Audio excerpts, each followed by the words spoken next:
Welcome back, Aluxers. COVID-19 has really highlighted the stark differences between countries and how effectively they have or have not handled the crisis. The pandemic has further cemented governments that have strong leaders at the hull and those that don't.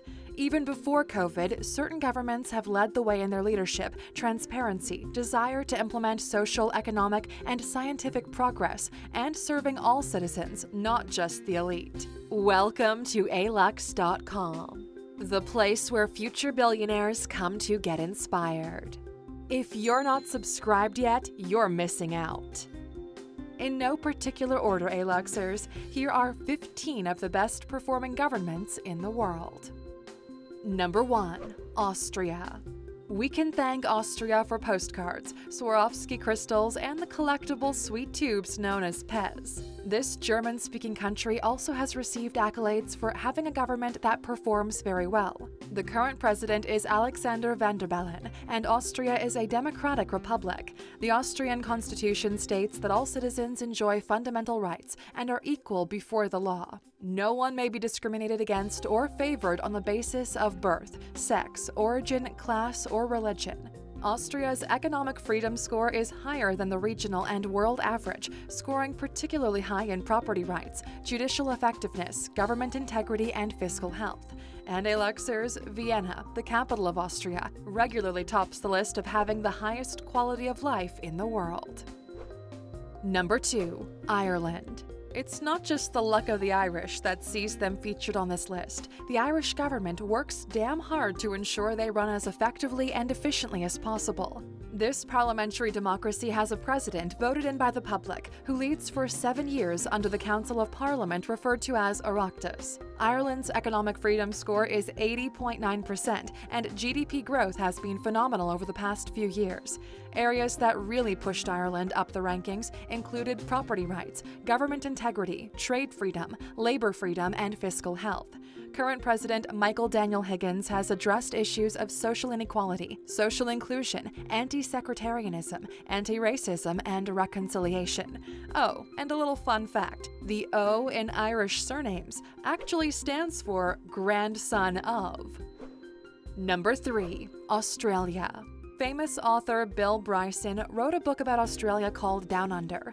In it, he writes the people are immensely likable, cheerful, extrovert, quick-witted, and unfailingly obliging. Their cities are safe and clean and nearly always built on water. They have a society that is prosperous, well-ordered, and instinctively egalitarian. The food is excellent, the beer is cold, the sun nearly always shines. There's coffee on every corner. Life doesn't get much better than this. Aluxers, we feel we hardly need to expand because Bryson is a man of his word. Be sure to listen to his book on Audible. Suffice it to say, it's a well-run country. And kudos to Prime Minister Scott Morrison, as currently government integrity scores 89.3% on the economic freedom score, and Australia has one of the most transparent and efficiently regulated environments in the world. Number 4. Iceland. Arguably the world's oldest assembly democracy, the Alþingi or Parliament was established in 930. The current president is Guðni Jóhannesson, who was re-elected in 2020 with 92.9% of the votes. Aside from gaining a lot of international attention in 2017 for saying that pineapple should be banned on pizza, the president, a former history professor, believes a head of state is to be a unifying force, positive and inspiring. As mentioned in an address at the University of Helsinki, he is all of that and more. But Iceland is currently struggling a little bit economically. 2019 saw a poor fishing season and the bankruptcy of WOW Air, the country's low-cost carrier, and of course, COVID-19. However, under the leadership of Jóhannesson, Iceland will no doubt come through even stronger. Number 5. United Kingdom. We understand that currently it might look like the UK is in a state of disarray, but underneath it all, something is working. The government of the UK is called Her Majesty's Government, and also is one of the oldest in the world. The government is led by Boris Johnson, ministers that he gets to choose, and then a cabinet. According to heritage.org, the UK have performed better in government integrity and fiscal health, and the economy continues to slowly climb. There is some uncertainty now with Brexit, COVID, and the divisive character of their current PM, Boris Johnson. However, the UK always manages to work through their issues. So do what the Brits do. Make a cup of tea and wait for the problems to just disappear. Number 6. Germany. It's famous for castles, beer, and sausages. Welcome to Germany. We go into more depth about Germany in our video, 15 Things You Didn't Know About Germany. Frank-Walter Steinmeier, the current president, took some time out from politics in 2010 to donate a kidney to his ill wife, which says a lot about his character. He became president in 2017, and Germany is high-ranking in economic quality and environment. Some pros of this efficient government include a low employment rate, a firm stance on climate change, and rare cases of public corruption and prosecution and punishing those that do. We'll drink to that. Prost. Number 7. Canada. Former Prime Minister of Canada John Diefenbaker once said, "I am a Canadian, free to speak without fear, free to worship in my own way, free to stand for what I think right, free to oppose what I believe wrong, or free to choose who shall govern my country. This heritage of freedom I pledge to uphold for myself and all of mankind." Canada is a great place to live and work, and always scores high on overall sustainability, economic and cultural influence, entrepreneurship, and quality of life. The current PM, Justin Trudeau, is building a COVID-19 recovery plan he hopes will, quote, change the future. Number 8. Luxembourg. Hey Luxers, Luxembourg is doing something right. This little tax haven scores high on the governance index, exceeds expectations for personal freedom and health, and has the highest nominal GDP per capita.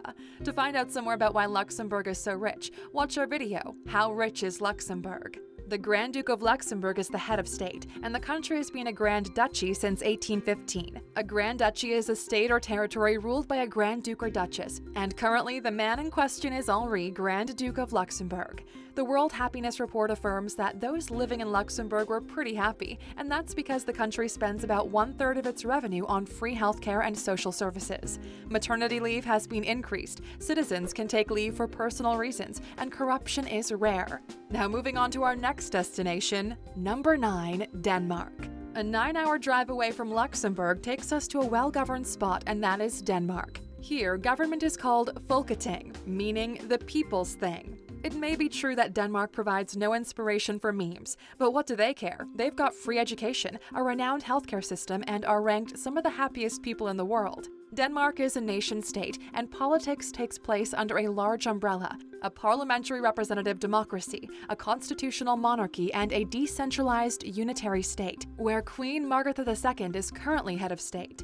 The reason is that since 1909, not a single party has accumulated enough votes to rule on its own, so multiple parties formed a ruling coalition which seems to work quite well. One rule you might not like about the government is they have put together a list of around 7,000 names. If you choose a name for your baby that's not on the list, you won't be able to call your child that. The naming law is there to protect the child, so they don't grow up being called Corona, a nice bottom, or XAEA-12 Musk. Or is it Archangel? We don't really know. Number 10. Switzerland. Switzerland's economic freedom score is 82.0, and it achieved that accolade by inching upwards in the property rights and government integrity sectors. In Switzerland, Parliament has 2 chambers, the National Council and the Council of States, and they hold the legislative power. The position of president rotates among the 7 councillors every year, and the current incumbent office holder is Simonetta Sommaruga. She recently did the official opening for the Cinere Tunnel, a tunnel that connects northern Europe to the Mediterranean, and will reduce carbon and increase cargo. Number 11. Sweden. Sweden has been in the press a lot lately with their unique way in which they dealt with COVID-19, and that unique way was not to deal with it at all. This method has seen citizens' confidence in the government's ability wane, but despite that, it's still one of the best performing governments in the world right now. Sweden has a parliamentary democracy, and the Swedish government guarantees the right to obtain information, the right to practice any religion, the right to form political parties, and the right to freely hold demonstrations. The Freedom of the Press Act means that anybody can access official documents, making the government extremely transparent. The current Prime Minister of Sweden is Stefan Löfven. His government saw 2% growth in GDP, low inflation, and saw unemployment fall from 7.9% to 6.3%. Let's go Dutch next, shall we? Number 12. The Netherlands. Former Queen Beatrix of the Netherlands said, "To fight evil, one must recognize one's own responsibility. The values for which we stand must be expressed in the way we think of and how we deal with our fellow humans." The Dutch are great at accepting responsibility, fixing a problem, and moving forward, and that's evident when you hear the government integrity scores an impressive 90.1% on the economic freedom score. Similar to Denmark, the Netherlands is a parliamentary representative democracy, a constitutional monarchy, and a decentralized unitary state. Wilhelm Alexander Klaus George Ferdinand is the current monarch, the oldest son of Princess Beatrix. Right, Aluxers, let's hop on our bicycle and head on to number 13, Norway. She's been dubbed Norway's Angela Merkel. Erna Solberg has outdone herself as Prime Minister of Norway. Her council is called the Stortinget, which means the Great Thing or the Great Council. She's managed to steer her country through an oil crisis and avoid a recession. In 2017, Norway was voted as having the world's best democracy by the Economist Intelligence Unit, a London-based consultancy. Political advisor Torkild Vanderhaus says the reason that it's so successful is there is a healthy relationship between its people and those making the laws. The people of Norway feel like they're a part of the decision-making process. Taxes are high, but government doesn't refrain from spending it where it needs to go, like schooling, healthcare, and unemployment benefits. The lifestyles of politicians are modest compared to many other countries, with Norwegian senators and representatives bringing home an average of $108,000, whereas U.S. senators and representatives can earn in the region of $174,000 plus. And from one female-led country to another, here's number 14, New Zealand. We cannot sing the praises enough of this island country in the southwestern Pacific Ocean, as evident in our recent video, 15 Things New Zealand Got Right That Other Countries Haven't. Jacinda Ardern is an incredible prime minister who has introduced many changes, all for the right reasons. It's continually ranked high due to the freedom the country offers its citizens, the open market, and a strong sense of society. In Jacinda Ardern's own words, we can sum up why New Zealand has one of the best performing governments in the world. She said, "I really rebel against the idea that politics has to be a place full of ego and where you're constantly focused on scoring hits against one another. Yes, we need a robust democracy, but you can be strong and you can be kind." Number 15, Finland. The Finnish government is young and led by women, and here's what makes the government in this Nordic country so successful. For many years, Finland is ranked high on the World Economic Forum's annual Gender Gap Report Index. Gender equal achievements are also high, with wealth and education at the forefront. Finland's cabinet is represented by 12 women and 7 men, and their current prime minister is 34-year-old Sanna Marin. She's the youngest PM in the world and was brought up by her 2 moms. After she was elected as prime minister, she said, "We have a lot of work ahead to rebuild trust," and she's been working toward that since December 2019. Government integrity currently scores 96.1%, and they're ranked as one of the happiest countries in the world. Well, Aluxers, do you live in any of these incredible countries? If so, how do you think the government could improve? And what do you think the government is doing right? We'd love to hear from you in the comments below. And of course, we always value you staying with us until the end. So as a bonus, we've already looked at the best governments in the world. Let's see which are the worst. According to good old Wiki, it's Colombia. Various factors have led to Colombia taking this title, including drug trafficking, weak surveillance, harassment of whistleblowers, guerrilla conflict, and a general apathy towards society, leading to unethical behavior by those in power. 81% of the population believe the government is corrupt, and every year Colombia loses roughly 1% of GDP to corruption. As this anonymous quote perfectly puts it, corruption is authority plus monopoly minus transparency.